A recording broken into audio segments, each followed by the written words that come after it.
Matrix India investment philosophy is actually pretty easy. For those of you who have been to our office, you'll see our Wi-Fi password, founders first. I would say it's founders first and founders last. What does that really mean? If you ask most investors, they will say that they invest behind a team. So do we, but they also invest behind a market, and they also invest behind a business, and they also invest behind a deal construct. And I guess in our philosophy, for us, we may, even if we don't like any of those other three things, but we like a founder enough, we'll probably still make the leap of faith. What do we look for? I guess in a founder, this is the part of the business that's an art and not as much as easy to put it down as a science. The absolute hygiene traits are drive, ambition, track record of achievement, hard work, hunger, resourcefulness. But beyond that, frankly, it's over multiple interactions that one figures out whether this person has the X factor or not. And we're often wrong. But when we get it right, it's an absolute delight. To money versus achievement, or money as a scorecard for achievement versus learning, I would say, look, there is in investing, as in life in general, and for me, I will talk about my own evolution. It's about a journey and a destination. And I guess when I was an entrepreneur, I was a little bit more focused on the destination, i.e. the money. I really enjoyed the journey, and that's probably what ultimately made me realize that it's about both. That said, we are not a not-for-profit, even though most of the time we may look like one. We are supposed to generate returns. And in our business, the ultimate stakeholders that we are responsible to, in addition to the founders, is our own investors. And for our own investors, to be number one, we have to have the number one returns. So I would say that's the context of saying money is the scorecard of achievement, because if you generate the best returns, then the way this business is structured, you'll also make a lot of money.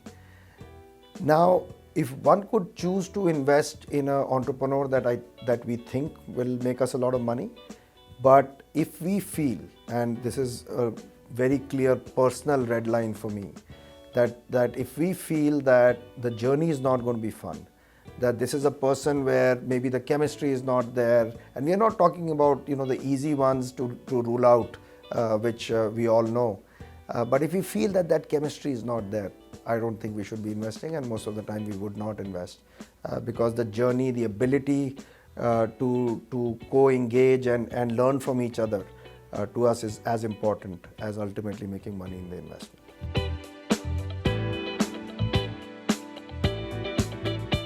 Not sure if we actually predicted the boom. I would love to say that we predicted the boom, but let me give a little bit more context to this.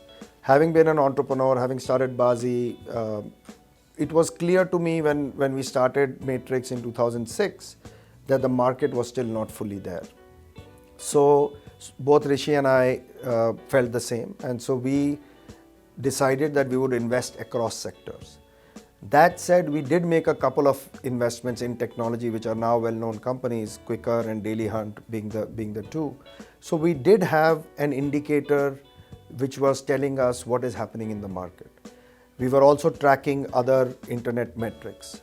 So when there were two boom/bubbles that happened in our first fund, one was in 2007 and the next one was in 2010-11. Those, I would say, we would take credit for not participating, because we were clear that the market was not yet there. Once the 2010-11 bubble burst, around the same time we started seeing some fundamental changes in the internet metrics. Around mid-2012, there was a famous Mary Meeker report where the mobile internet users actually crossed the desktop internet users in India. But even prior to that, looking at the metrics of Quikr, looking at the metrics of Daily Hunt, tracking Google's MAUs, that was the period which sounds with hindsight more wise than it was, but the reality was we did a lot more internet investing starting 2012, 13 and 14, and some of our best investments came from that period outside of the ones I've already spoken about. So Ola, Practo, LimeRoad, M-Swipe, All of these are Tribo, somewhere in that vintage. So I would say that tracking the market evolution did help us in some ways calling the turn correctly. But we didn't see where it would head with the bubble, which burst again, and now is a little bit more of a normal period.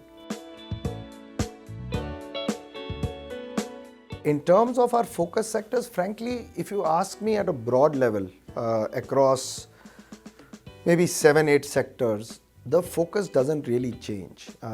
The emphasis within a particular period of time keeps changing. So obviously in the 2010-11, like I mentioned before, e-commerce was a boom.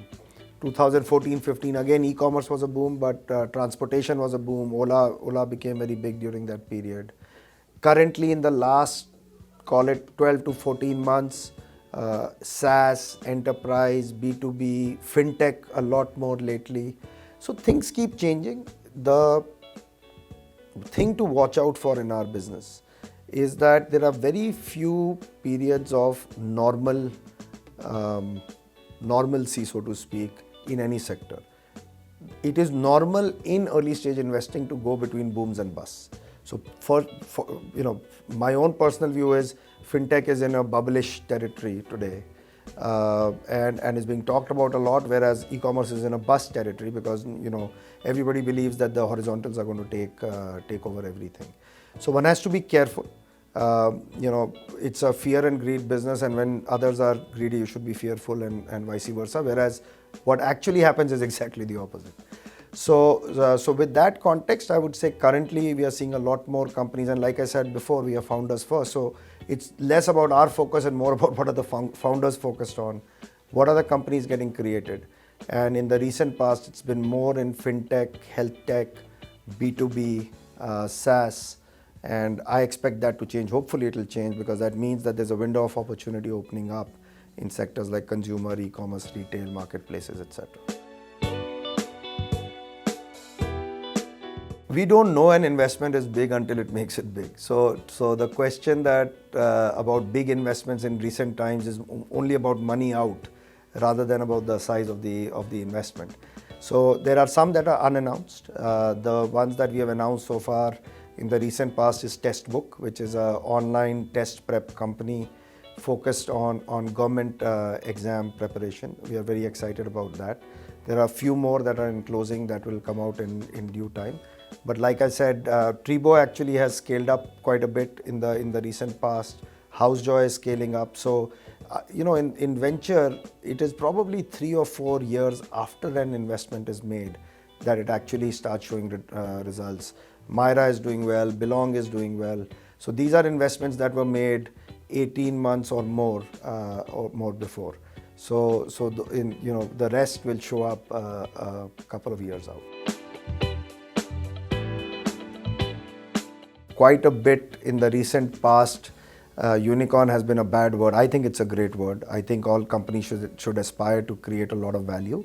But valuation devoid of value is a problem. And earlier, the unicorns that have been panned maybe had that issue. But I think unicorn is a great status to aspire to. You mentioned Ola and Quikr. Now, Quikr was actually invested in 2008, so it took a long time. Ola got there very fast.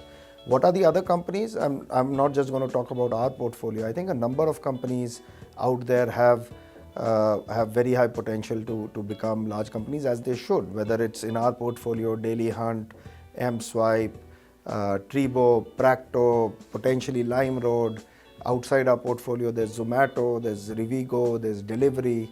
And I think it's great. It's great for the venture investing ecosystem. It's great for the founders who have been slogging it out, that the market is finally deepening and it's being rewarded with one metric, which is the valuation, which is also a metric that matters, because it is about value creation ultimately. The timing of exits, and I would say exits is actually the bane of the Indian market. If you look at the US or if you look at China, the desired exit path for most companies is an IPO. When you have that as an exit option, a bunch of exit options open up. So if you look at, there was this Cisco App Dynamics deal. If I'm not wrong, I may be off by a little bit on the numbers, but App Dynamics was going to go public at say $1.7 billion valuation, and Cisco bought it for almost double of that or thereabouts. So the point being that when IPO opens up as a exit, all windows open up for exits, because potential acquirers realize that if I don't buy this company now, it will be public, it may become much more expensive, and so on and so forth. So that particular exit option has not been there for Indian companies. There are maybe three. So there's Naukri, there's Just Dial, and there's MMT, Make My Trip, and Yatra with a reverse merger that have tapped into it. Now, why has that option not been there? I think it's a symptom of the problem. The problem has been that the markets have not been deep enough. In order to go public, first of all, you have to go public on the NASDAQ, not on Indian stock exchanges, because even though the stock exchange regulations are very, very benign and very favorable, the sophistication of the investors to invest behind high growth, no, low or zero or negative profit businesses is not yet there. They are not yet fully sophisticated to buy into the future. So even if you go public, you will have no investors. So therefore, you have to go public on the NASDAQ. If you have to go public on the NASDAQ to get any liquidity in your stock or to get any of the top investors interested in it, you have to have $1 billion valuation. To have $1 billion valuation, you need $80 to $100 million of revenue. So when you put this all together, the question is, are there companies that in a reasonable time frame are going to get to $80 to $100 million of revenue with a good path to profit or profitable and with good growth rates? And I would say for the first time in the 17 plus years that I've been involved in the internet ecosystem in India, it's the first time that I can put my hand on my heart and say, yes, we'll get there. You know, companies like Zomato are already publicly, Dipinder has talked about $50 million of revenue and growing fast. A bunch of the companies I've spoken about, M-Swipe, Daily Hunt, Quikr, Practo, bunch of them will get there. And again, even outside our portfolio, the ones I've spoken about. So once these companies start hitting those kind of revenue run rates, the NASDAQ IPO becomes an option. Suddenly you will see a lot of other exit options opening up, such as domestic M&A, foreign M&A, and so on and so forth. Our exits, there is an element of timing. And I would say that, there is that cliche that luck is preparation meeting opportunity, even when I look at my own exit of Bazi to eBay. So I would say these companies have been executing well. They have been following all the right governance norms. And then when the opportunity showed up, one has to evaluate whether one would be better off on one's own or better off taking money off the table. And all our exits have been from Fund 1, which had been in our investment period of 5, 6, 7, 8 years. So which is why we took. But that does not mean that these companies do not have great growth potential, and we'll be talking to some of these guys today. A lot of them have still a great decade run ahead of them. It's some of it is just how a fund dynamics work. If I look at the journey of each of these companies, and let's go starting with W, then we'll talk about its cash and Ace 2, 3, and some learnings and maybe intertwine all of that. I remember when we first met Mr. Pasricha of W, and what came across was a very thoughtful, strategic thinking on why the Indian woman needed a different product. And so it was all a product that was designed for the Indian woman whose form was different, who wanted the Western look, but with Indian attire. And I thought that was very insightful. So that was one moment I remember saying that, this is really, really insightful. And there was a lot of technology involved, even in those days when W was started, in form fitting it correctly, getting the sizing right, and stuff like that. So that's a moment I remember. And that's what made us excited and partner with W. I guess the second moment is that no journey in any business is up and to the right. And there was a period of time where the inventory turns and the amount of inventory versus the sales at W were becoming a serious area of concern. And there was a board meeting, I wasn't at it, but I heard about it, that where Anant was there, Dr. Pasricha was there. It's a very, very good and strong board where this was discussed.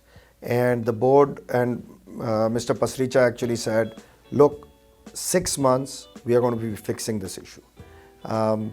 And that particular year, the company was behind plan. So it had not really hit its budget. In those 6 months, what was promised in terms of fixing the inventory actually got fixed. The company had still not started, the revenue was not exceeding plan. I think it was just about coming back to plan. One of the leading indicators that we have observed of successful companies and founders is that they deliver to their commitments.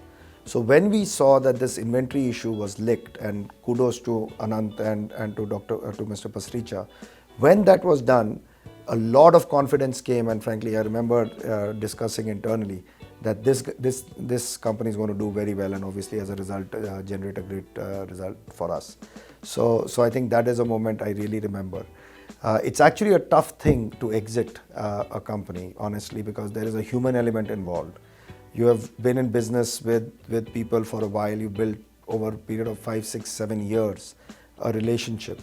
But as you can see, these guys are here today, and I think one of the things that I keep saying to all the founders when we are exiting is, we are exiting the transaction but not the relationship, and the relationships are forever. So thank you to Mr. Pasricha and to Anant for this wonderful journey, and look forward to keeping the relationship. Regarding It's Cashed, one of the first moments that I remember, and we'll be talking to Naveen, is that we were partnering with Naveen and Mr. Goel, and just the negotiation process of the SHA was draining. I remember, I think I've never felt so drained. And I remember once telling Naveen that during the process, that Naveen, this is really hard. I mean, everything is being negotiated down to the last detail. And he made a statement that really hit home. And he said, sir, which he always calls me, just think that if I'm doing this now, that means I also do it in every business contract that I sign. And that after we are partners, I'll also be doing it for you. That really hit home. It made that I probably gave more clauses than I should have. So it's been a fantastic journey. I would say, being in a regulated sector, there has been a the business progress is not fully in your hands. We were regulated by the RBI. Payments and Settlements Act came in. We have had multiple regulations come our way, and I would say largely constructive. But the pace of the business has not always been in our control. And I would give kudos to the resilience of Naveen, and also to the unbelievable support of the promoter, Mr. Ashok Goel, who has at various times injected more capital into the company, even when the other investors could not, and at fair terms. I mean, those were times when he could have potentially said, hey, the terms need to be different. So big learning. When you get the people right that you're working with, you don't have to worry about these things. No SHA matters. All the clauses that were negotiated and discussed really didn't matter beyond a point. So kudos to that. And the other big learning, and this is for Naveen, just the resilience shown, and to take this over a period of years and navigate various changes and then make it a profitable business and ultimately generate a good exit for the investors. And again, thank you to both Mr. Goel and Naveen for it, and it's been a fantastic journey on that front. Coming to Ace23, again the story actually starts with the investment. When we were looking at Ace23, we were looking at gaming. We met a bunch of companies. We met Deepak, and again, like I said, we are founders first. It was very clear he's the founder we wanted to work with. At that time, the company was losing about 10 lakhs a month. During the course of the transaction, as we were trying to close the transaction, the company went into making profit of 3 lakhs a month. So then the question became, why did it even need our money? And I remember having a discussion, and there was a negotiation and valuation and this and that, and we wanted a certain stake, and we couldn't quite get that stake. And we were with Deepak and with one of the angel investors in the room, and I was out of all ideas on how to negotiate. And so finally I just said, please do this. And believe it or not, they agreed. So sometimes begging is a good negotiation strategy. And that's how we got involved with the company. It was profitable. Our money was never touched. The company has been profitable since then. So I think the other lesson is profit is a good thing, and try to make your companies profitable. I would say there were a couple of big things, but the journey that Deepak has navigated in a very dynamic, volatile environment, it has been just exemplary. I remember our finance head telling me that it's one of our earliest stage companies, but it's one of the most tightly run ships that he's seen. So kudos to Deepak for that. He's done a fantastic job in navigating the environment. I think one of the inflection points I remember was a board meeting in our office, I think, and Deepak should validate this, where we were talking about mobile, and I think this was 2013. It goes back to the context of, mobile was taking off. And we talked about the fact that, hey, this is a platform which may actually be bigger on mobile than on desktop. And I don't know the exact numbers today, but Deepak should validate. But I think it's about 80% or close thereof of mobile, and at that time it was 0. And therefore the growth actually accelerated of a larger base. So I would say one of the great things about this company and an object lesson is that as the environment is changing, are you resting? I mean, remember, this was a profitable company, very high profit margins, doing very well, growing very well. And we as VC said, hey, think about mobile. And the founder internalized it very quickly. And today that is the majority of the business. So we talk about technology disruption. For a profitable company to realize what can disrupt it and stay ahead of that is a big kudos to Deepak. And I think that's what has resulted in the success of this company. The value we add to a startup is best. Remember, we are founders first. So the value we add to a startup is really something you should ask our founders. One of the things that we try to live up to is truly the name partners in our name. We try to be true partners with our companies. We try to be founders first. What that means is if and when remember, it's an investor-founder relationship. At some point, we are going to exit, the founder may or may not. So there may be areas of potential differences of interests, not misalignment, but differences of interests. I think it is very important to have a relationship where those differences of interests don't result in disagreements or result in conflict. I think we do, and we are lucky to be in business with founders where we are able to do that. I think we partner very well. One of our philosophies is to be pull partnership rather than push partnership. If you're investing behind rockstar founders, if you're investing behind great people, I don't think they want to be told what to do. I don't think they want to be in partners with people who get in the middle of everything that is happening. I think these are people with whom you have to earn the respect, you have to earn the trust, and then let them ask you where they need help.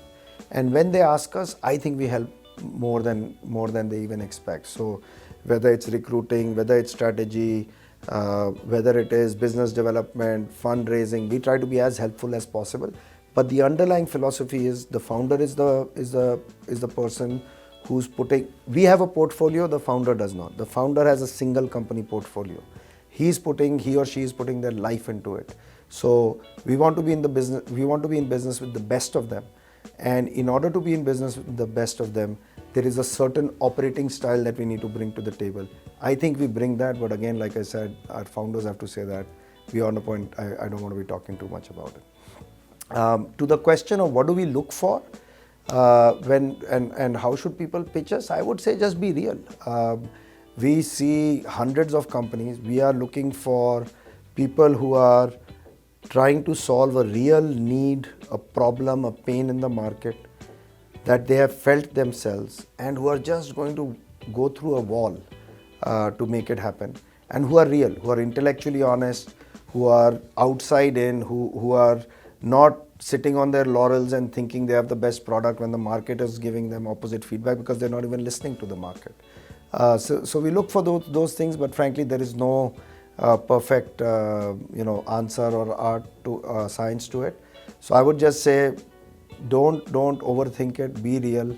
We like to work with real people. We think we are real people, and I think that is the best shot at working with us. And frankly, we don't even think of it like that. We think of it the other way, that we would like the best shot to work with the best founders out there.